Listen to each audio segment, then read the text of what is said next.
Hey, what's up, everyone? This is KMN 1971 back with another comic book collection spotlight. This time around, the spotlight falls on Batman Day 2019. This will be my annual Batman Day video, and usually for Batman Day videos, I usually just show whatever quote unquote Batman keys I've bought over the past year to kind of keep track of what's going into my PC. I really should be doing that with other books too. I haven't done it in a while. But considering that the Dark Knight turned 80 this year, I'm going to do a little bit more than that. I'm going to show off, well, first I'll give a brief history lesson on how I became a Batman fan, and I will also be showing off my top 10 favorite Batman story arcs. So without any further ado, let's get it on. So, in the beginning, I thought Batman was pretty lame. I mean, my basic introduction to the character was Super Friends. There was also a Batman animated show on Saturday mornings, which always focused around Batmite. I know Batmite was a reoccurring character, and the old Adam West Batman reruns from the 1960s. So while I would watch all those shows, because I would watch anything, I was ravenous as a child for anything comic book related that was in a cartoon format or on television in general. So I would watch it. But if I ever got to the spinner rack, I would always bypass Batman and buy Superman, Spider-Man, Conan, Star Wars, just about anything other than Batman. So it wasn't until the early 1980s when Mike W. Barr and Jim Aparo created Batman and the Outsiders. Little side note, Mike W. Barr gives credit for the assist with this title to some creator named Frank Miller that would do a little something something with Batman a couple of years down the road.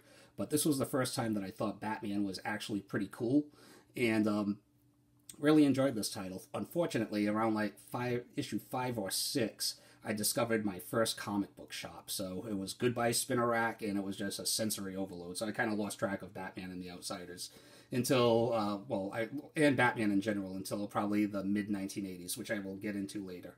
So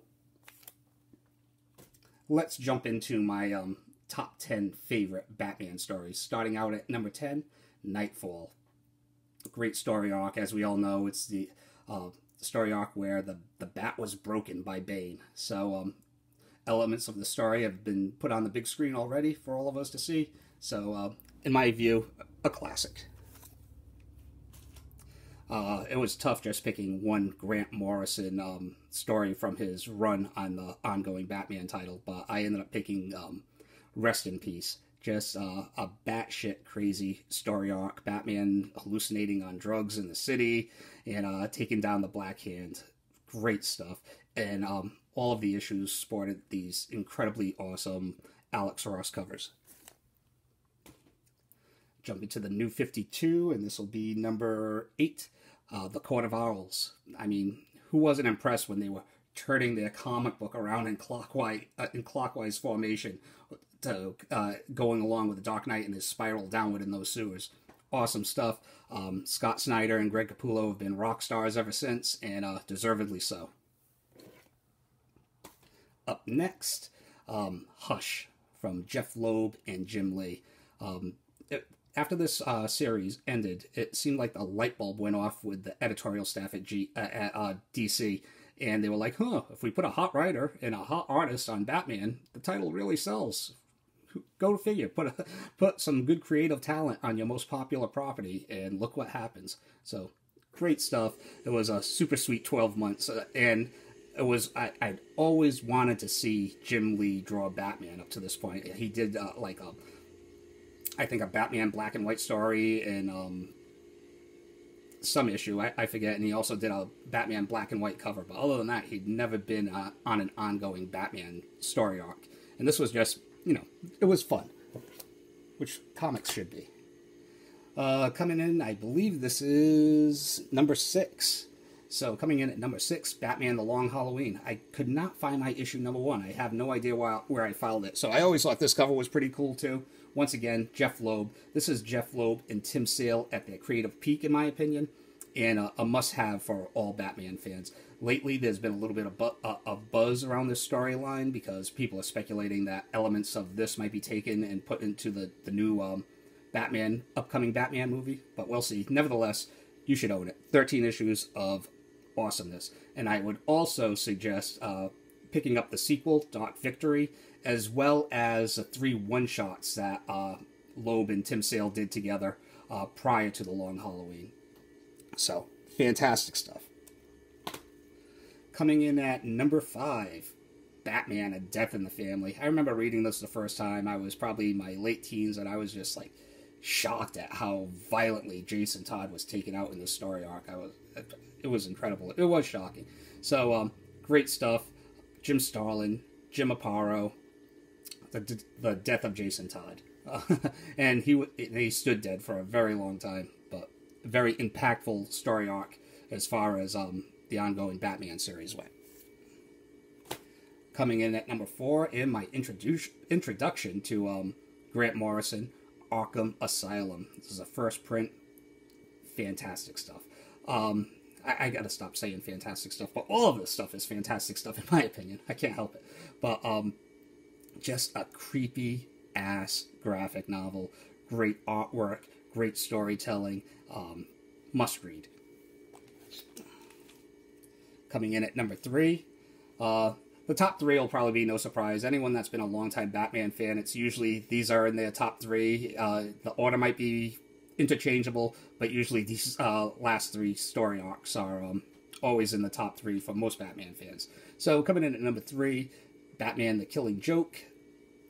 Once again, classic, beyond classic storyline, but recently it's been getting a little bit more hype because of the upcoming Joker movie premiering next month, which I cannot wait for. It looks incredible. Coming in at number 2, Batman Year One. No offense to Snyder and Capullo, but I was not a fan of the 0 Year story arc, just because I have such reverence for this story arc. As far as origin stories go, you can't do a better origin story than this. Sorry. That's just my opinion, of course, but love this. And of course, to no one's surprise, my number 1 favorite Batman story of all time, and probably my favorite comic book story of all time, Batman: The Dark Knight Returns by Frank Miller. I definitely won't be picking up they're really milking this franchise now, right? Coming out with another Dark Knight series, The Golden Child this time around. I don't know. But right here, once again, kind of like Loeb and Sale being at their peak during The Long Halloween, in my opinion, this was Frank Miller at his peak. The Dark Knight Returns. Oh, such great stuff. I remember this came out, and then I believe Daredevil Born Again came out shortly afterwards. Frank Miller was so in the zone back then. So, beyond classic, as everyone knows.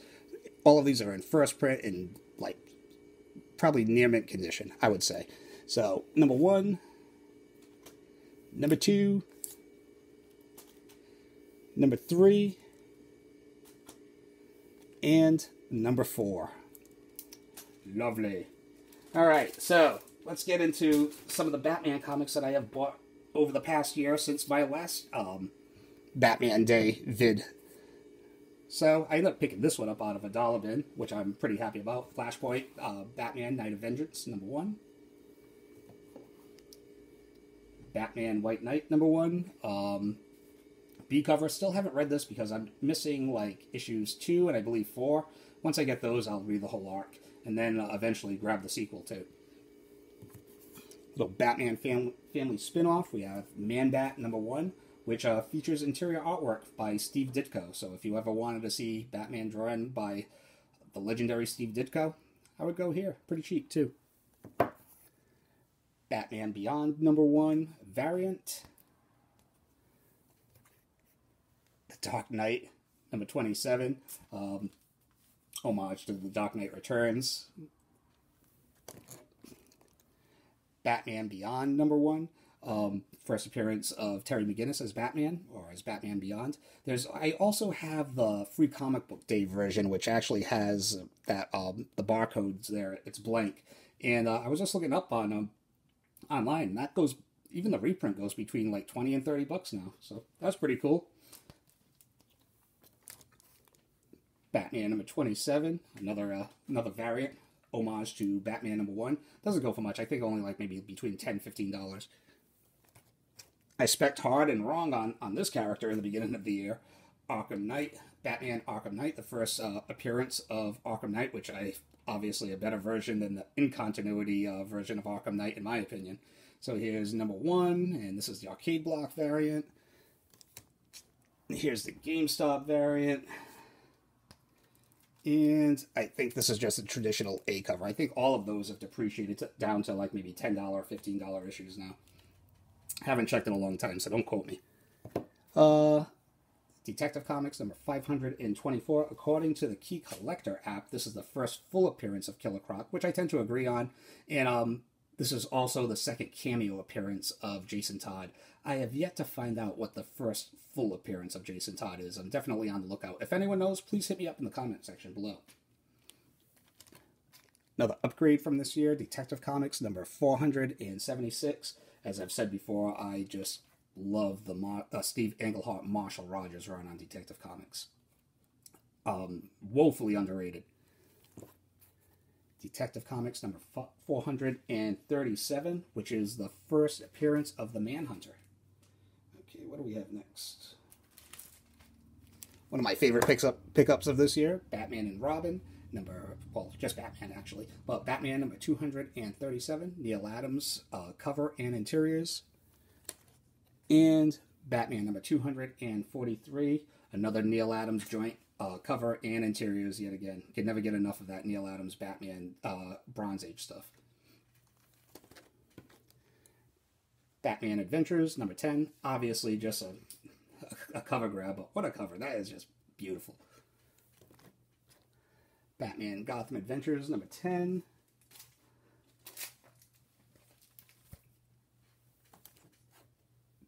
Batman Adventures Holiday Special number 1. The Batman Adventures Annual number 1, early Harley appearance. And I believe this is the third Harley appearance right here. The Batman Adventures number 28. Love this book. Batman number 291. Super sweet condition for a Bronze Age book. My newest, oldest Batman book. Got this one in the beginning of the year also. Batman number 138. I want to say this is in pretty decent shape. It's probably like a 5.5. So, not bad. Really happy I picked this up last year, seeing it's taken a bit of a spike. Joker number 1. Some OGNs that I picked up this year. This one was just for my last haul. Brian Azzarello and Lee Bermejo's The Joker graphic novel, or just Joker graphic novel. Highly recommended. And Batman and Dracula, Red Rain. Both of those graphic novels, first prints, hardcovers, and great stuff. If you're a Batman fan, I would highly recommend it, as I do with most of these. And to end it off, my number 1 pickup of the last year, and I don't usually do these. I'm not really big on convention variants, but I had to pick this up. This is the Chrome version of, or Chromium version of The Dark Knight Returns, number 1, and it is signed by Frank Miller and Klaus Janson. My heroes. CGC Signature Series, 9.6. So definitely one of my favorite pickups, and probably my favorite addition to my Batman collection over the past year. So, hope you all liked it, and maybe this video could possibly add something to your list that you didn't know that you wanted. And yeah, that's all I have. So I will be back next week with another comic book haul. So I will see you all later. Enjoy the weekend. Take care. See ya.